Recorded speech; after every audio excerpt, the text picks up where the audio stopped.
A top agent asked me last week, Kymber, if you had $100,000, even $50,000 to invest in the DC market right now, what would you actually do with it? And I'm going to answer that question today, specifically with real numbers, real neighborhoods, and the exact strategy that I would use. Because the DC market, right? DC, Maryland, Northern Virginia, it's not one market.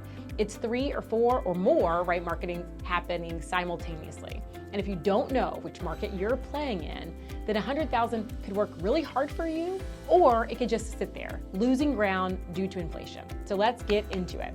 I'm Kymber Lovett-Menkiti, broker, investor, and CEO of Keller Williams Capital Properties. We operate across DC, Maryland, and Virginia, and I've had a front row seat to this market through the booms, corrections, and everything in between. Today, I'm going to break down exactly what I would do with the $100,000 to invest in the DC market in 2026. It's not theory, it's how I actually think about capital deployment and the specific plays that I'm watching for right now. So let's go. Before I tell you where I would put the money, you need to understand the current landscape, because the DC market this year is telling very different stories depending on where you look. And here's what the data is showing us right now. In DC proper, so right in the district, the median, the average days on market just hit 55 days in the first quarter of the year. That's the highest average days on market going back to 2019, pre-pandemic numbers. That was around 19 days. Inventory is up and listings are sitting. Now let's shift over to Maryland, the suburbs, Prince George's County, parts of Montgomery County, Howard County. You're seeing a totally different dynamic in large parts, right? Tighter inventory, more competitive buyer market, and more consistent absorption, right? Listings moving quicker. In Northern Virginia, still supply constrained, with Virginia sitting about 27% below pre-pandemic inventory numbers. So what does that play mean as you're trying to build wealth through real estate? It means the play is not investing, right? The play is knowing which part of the market to enter and with which strategy that's going to work for you. So let's break down the 3 moves that I would consider. Play number 1, I would be looking at Prince George's County for a value add rental. Like if I had $100,000, even in some cases $50,000, and I wanted to maximize cash flow with strong long-term appreciation potential, I'm gonna look hard at Prince George's County. Specific areas like Hyattsville, Capitol Heights, Seat Pleasant, and parts of Landover. And here's the play. You could find a 3-bedroom, 2-bath, single-family home, $250,000 to $320,000, right, which still exists in Prince George's County. You put down 20 to 25%, that's your $60,000 to $80,000 right there. You set aside 15 to 20 for light value add, kitchen refresh, flooring, paint, a little bit of landscaping. When you rent that, today's market, a renovated 3-bedroom in that area could get somewhere between $1,900 and $2,400. You have to do your own market data. We're looking at this as a case study. So why specifically Prince George's County? Because this market is still, I believe, undervalued relative to what's happening right next door in DC or Montgomery County, and it is catching up. You've got metro access, proximity to jobs, and a rental pool that is deep and consistent. Government contractors, healthcare workers, federal employees, right? And everybody else, teachers, firefighters, all those pieces. This is a buy and hold play. You are not flipping it. This would be buy and hold with a 5 to 7 year horizon, right? So you want to target that at 8 to 10%, where you might actually get only 4 to 5% if you were investing in a rental in DC. So our key target there is a gross rent yield of 8 to 10% in Prince George's County versus a similar property at 4 to 5% gross rent yield in DC proper. So play number 2, and this is a fun one, right? Thinking about house hacking, right? So what is house hacking? If I'm an investor who wants to live in the property or maximize my capital efficiency, the house hack is still one of the most powerful moves available in the market. What's this play? So you're looking at a 2-unit or a home with a legal basement or an ADU in a neighborhood, right? If you're talking about DC, maybe Deanwood, Brooklyn, Woodridge, Edgewood, areas that are still, right, metro accessible and continuing to appreciate. You live in one and you rent out the other.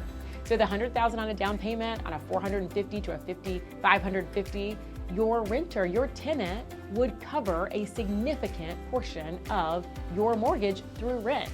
That's allowing you to have additional equity that you're building while somebody else is helping you pay the mortgage. With $100K down on a $450 to $550 property, your tenant is covering a significant portion, sometimes all of your mortgage, and you're building equity in a market where the long-term appreciation story is still very much intact, even as short-term conditions may soften.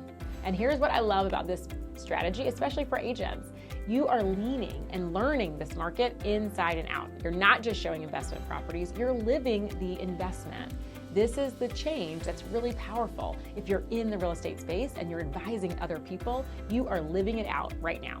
In DC, right, we talked about homes are sitting longer, and this gives you more negotiation power when you find that right property for you. This is also, if you're an agent, how you transition your compensation into equity building, right? You're no longer commission dependent. If you're in a commission field, whether that's real estate or something else, you're building equity and appreciation and potentially cash flow that's gonna help you stabilize your lifestyle and build equity and wealth on the long term. Play number 3 is leveraging capital with a small multifamily purchase. And this is one of my favorite long-term plays, and often the one people overlook the most because they think $100,000 isn't enough to get them there, and they're wrong. Here's the move, right? You would use $100K as the foundation to assemble a capital stack, right? To assemble additional capital for a 2 to 4 to maybe even 10 unit property. That could be in Northeast DC, parts of Southeast, parts of Prince George's County. You're looking for a property in the 400 to 650 range for a 4 unit at 600,000, right? You need roughly 120 to 150 down on a conventional financing product. So your 100,000 gets you most of the way there, and you might bring in one strategic partner or use a loan where the property's income can qualify for financing, not just your personal income. Okay, so if you have 4 units generating $1,800 each, that's $7,200 per month gross, right? Everything coming in. So even after your expenses, taxes, insurance, maintenance, property management, if you're outsourcing that, you're looking at meaningful cash flow with the added bonus of multi-year appreciation, particularly in a supply-constrained market.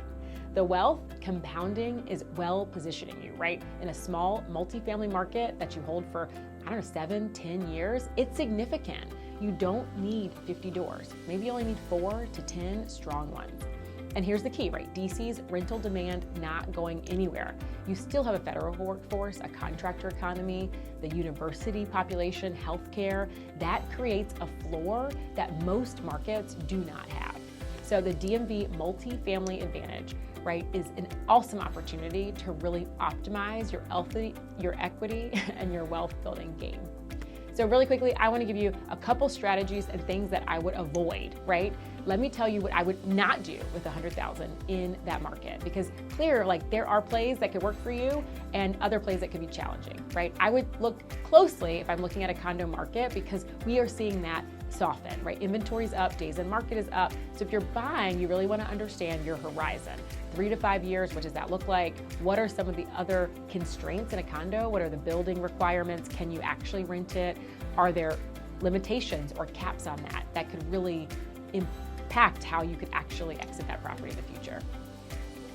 I would look closely, right, at speculation around flips. The construction costs are going up, margins are very thin. If you don't have existing contractor relationships, renovation relationships, it's probably not the time to learn on the job if you're really trying to put that money to work if you don't already have that experience.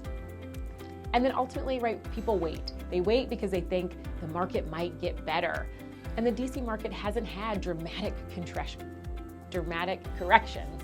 The window to buy at a negotiating advantage, right? So you're in it right now. You're not going to have these massive swings.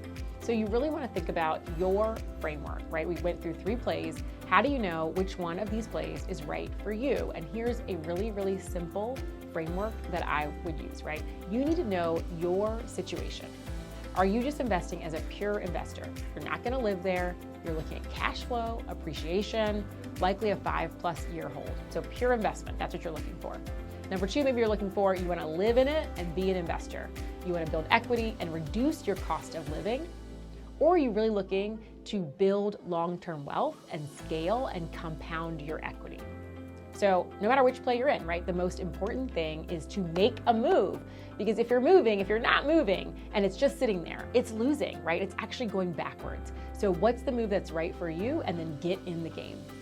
So there we are, right? That's what I would do if I had $100,000 right now. Actually, the things that I'm looking at as I think about myself, both as an investor and wealth builder in the DC market, I'm looking at Hyattsville, Capitol Heights, Seat Pleasant. I'm looking at value add single family homes.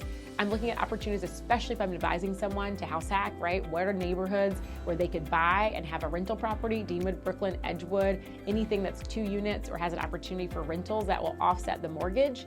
And then the things I'm loving right now are really building generational wealth. You're using the small multifamily acquisition play. That's gonna be great in DC, Prince George's County, parts of Montgomery. It's really a long game play that's really gonna build cash flow and equity. And watching the market, right? There, you've got markets that are softening.